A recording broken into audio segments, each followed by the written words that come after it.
Hello, folks. Back to On the Banks, and I think I'll read 2 chapters at a time because they're really, really short.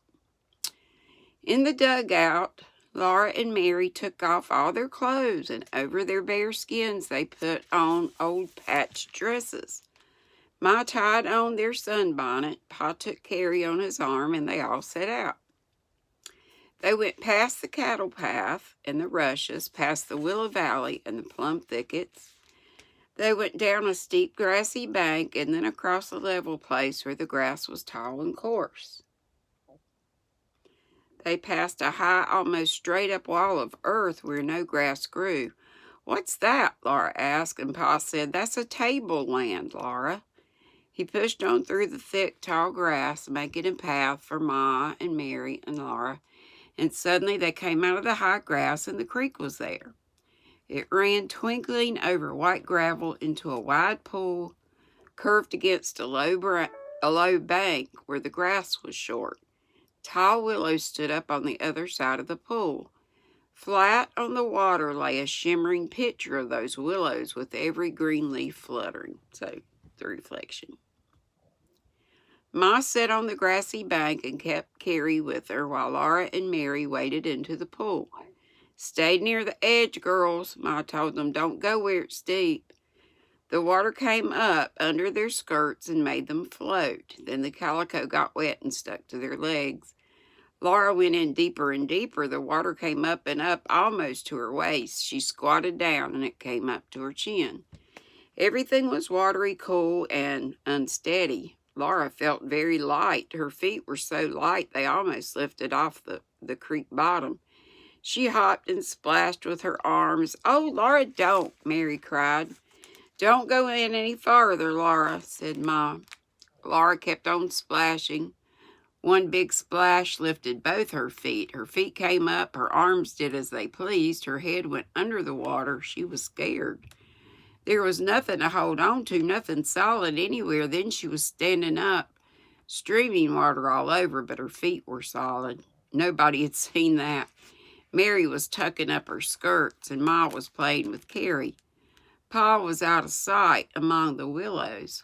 Laura walked as fast as she could in the water. She stepped deeper and deeper. The water came up past her middle, up to her arms. Suddenly, deep down in the water, something grabbed her foot. The thing jerked, and down she went into the deep water. She couldn't breathe. She couldn't see. She grabbed, and she could not get a hold of anything. Water filled her ears and her eyes and her mouth. Then her head came up out of the water close to Pa's head. Pa was holding her. "Well, young lady," Pa said, "you went out too far, and how'd you like it?" Laura could not speak. She had to breathe. "You heard Ma tell you to stay close to the bank," said Pa. "Why didn't you obey her? You deserved a dunking, and I dunked you. Next time you'll do as you're told." "Yes, Pa," Laura spluttered. "Oh, Pa, please do it again." Pa said, "Well, I'll." Then his great laughter rang among the willows. "Why didn't you holler when I ducked you?" he asked Laura. "Weren't you scared?" "I was awful scared," Laura gasped, but please do it again." Then she asked him, "How did you get down there, Pa?"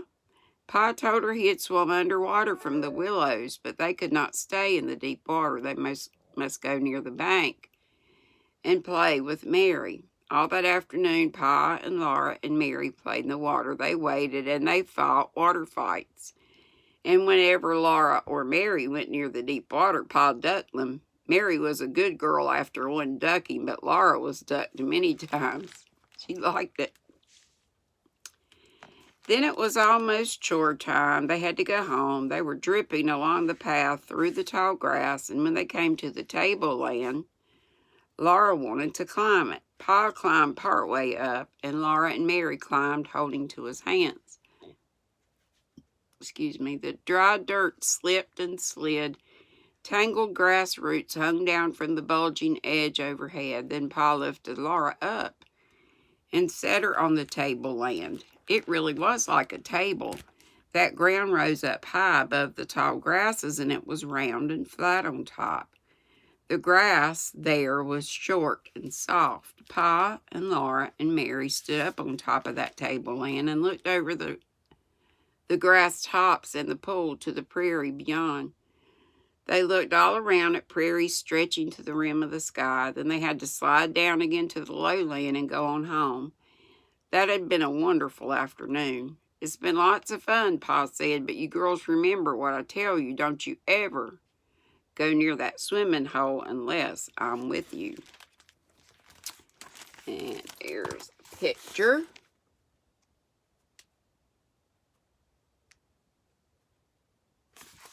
So Laura enjoyed that ducking. And that is all of that chapter. But I said we'll go ahead and read, and you hear this little doodly-doo. That's my Kindle firing up so I can read Little Men when we get finished with this. Hold on just a second. I am going to charge the Kindle up just a wee bit. There we go. Okay, the next chapter is called, that kind of not really goes, but I guess it's sort of complimentary. The blue kind of looks pretty with it. And even these other crazy colors. That looks crazy. And I meant decrease a while ago, not increase. I guess my words all mixed up. If y'all have never read the BFG by Roald Dahl, not Ronald, it looks like Ronald, but without the N, R-O-A-L-D, Roald Dahl. He's the one, I know I've told you about him before, that wrote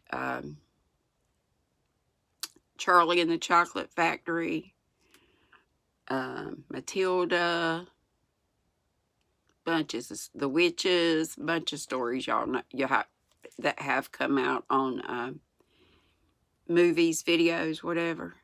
And the BFG had a movie too that came out a couple years back, because I took Bells to it, and we had read the book. Or I read all the books to my kids at school.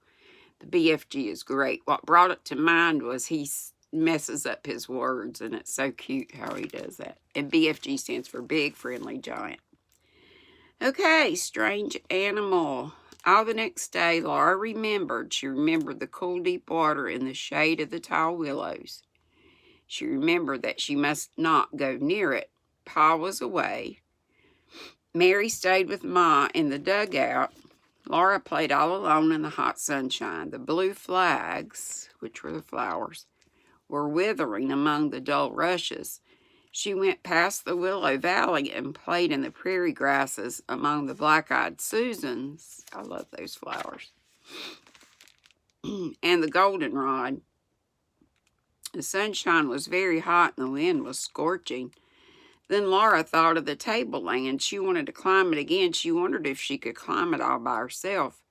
Pa had not said that she could not go to the tableland.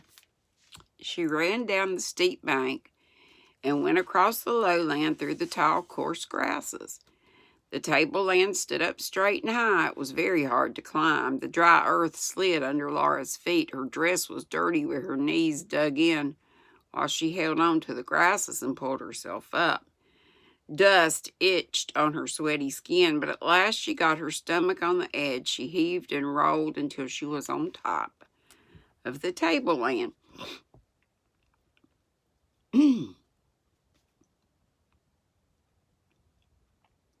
She jumped up, and she could see the deep, shady pool under the willows. It was cool and wet, and her whole skin felt thirsty, but she remembered that she must not go there.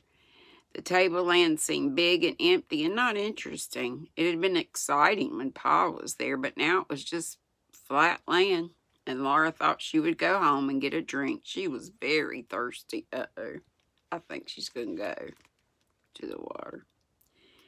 She slid down the side of the tableland and slowly started back along the way she had come. Down among the tall grasses, the air was smothery and very hot. The dugout was far away, and Laura was terribly thirsty. She remembered with all her might that she must not go near that deep, shady swimming pool. But suddenly she turned around and hurried toward it. She thought she would only look at it. Just looking at it would make her feel better. Then she thought she might wade in the edge of it, but she would not go into the deep water. She came into the path that Pa had made, and she trotted faster. Right in the middle of the path before her stood an animal. Laura jumped back and stood and stared at it. She'd never seen such an animal. It was almost as long as Jack, but its legs were very short. Long gray fur bristled all over it. It had a flat head and small ears. Its flat head slowly tilted up, and it stared at Laura. She stared back at its funny face. And while they stood still and staring, that animal widened and shortened and spread flat on the ground. It grew flatter and flatter till it was a gray fur laid there. It was not like a whole animal at all, only it had eyes staring up. Slowly and carefully, Laura stooped and reached and picked up a willow stick. She felt better then. She stayed bent over, looking at that flat gray fur. It did not move, and neither did Laura. She wondered what would happen if she poked it. It might change to some other shape.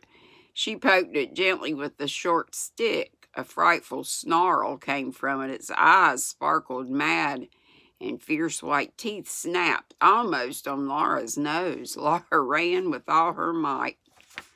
She could run fast. She did not stop running until she was at the dugout. What kind of animal do you think it is? I've never heard of an animal that flattens out like that. Have you?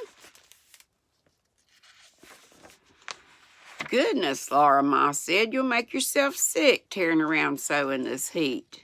All that time, Mary had been sitting like a little lady spelling out words in the book that Ma was teaching her to read. Mary was a good little girl. Laura had been bad, and she knew it. She had broken her promise to Pa, but no one had seen her. No one knew that she had started to go to the swimming hole. If she did not tell, no one would ever know. Only that strange animal knew, and it could not tell on her. But she felt worse and worse inside.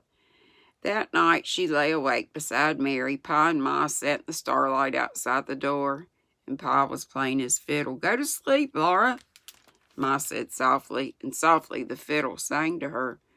Pa was a shadow against the sky, and his bow danced among the great stars. Everything was beautiful and good except Laura. She had broken her promise to Pa. Breaking a promise was as bad as telling a lie.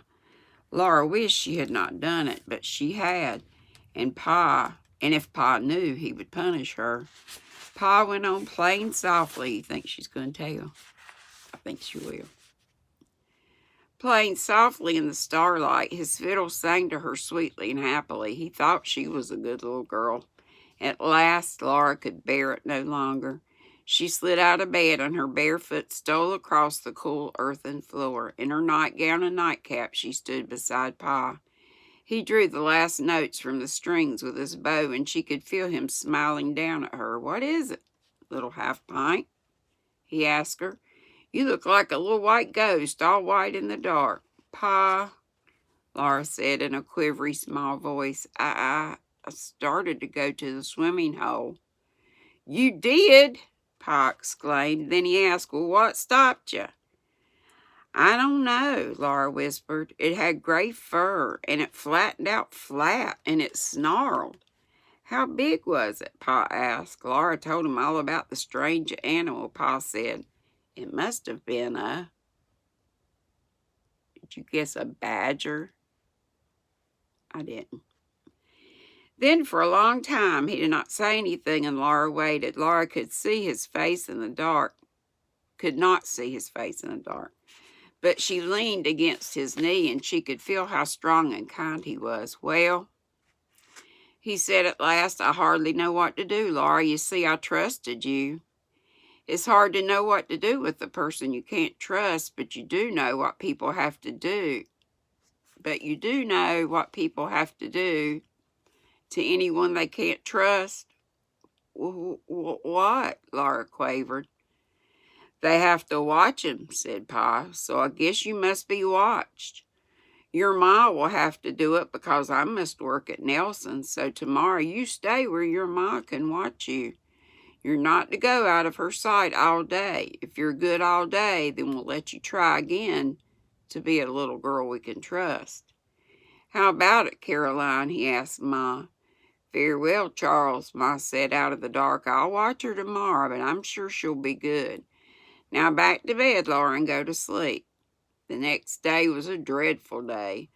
Ma was mending, and Laura had to stay in the dugout. She could not even fetch water from the spring, for that was going out of Ma's sight. Mary fetched the water. Mary took Harry to walk on the prairie. Laura had to stay in. Jack laid his nose on his paws and waggled. He jumped out on the path and looked back at her, smiling with his ears, begging her to come out. He could not understand why she did not. Laura helped Ma. She washed the dishes and made both beds and swept the floor and set the table. At dinner, she sat bowed on her bench and ate what Ma set before her. Then she wiped the dishes. After that, she ripped a sheet that was worn in the middle. Ma turned the strips of muslin and pinned them together, and Laura whipped the new seam over and over with tiny stitches. She thought that seam and that day would never end. But at last, Ma rolled up her mending, and it was time to get supper. You've been a good girl, Laura, Ma said. We'll tell Pa so, and tomorrow morning you and I are going to look for that badger. I'm sure he saved you from drowning, for if you had gone to that deep water, you would have gone into it, and once you begin to be naughty, it's so easier to go on, and sooner or later something dreadful happens. Yes, Ma, Laura said. She knew that now. The whole day was gone. Laura had not seen that sunrise nor the shadows of clouds on the prairie. The morning glories were withered, and the day's blue flags were dead. All day, Laura had not seen the water running in the creek, the little fishes in it, the water bugs skating over it. She was sure that being good could never be as hard as being watched. Next day, she went with Ma to look for the badger. In the path, she showed Ma the place where he had flattened himself on the grass. Ma found the hole where he lived. It was a round hole under a clump of grass on the prairie bank. Laura called to him, and she poked a stick into the hole. If the badger was at home, he would not come out. Laura never saw that old gray badger again. And that's the end of that chapter. So 2 chapters in only 18 minutes, a little over, and I talked part of the time, so. Okay, have a great Wednesday, and we will see you later. Be sweet, don't be ugly. There you go. Bye-bye.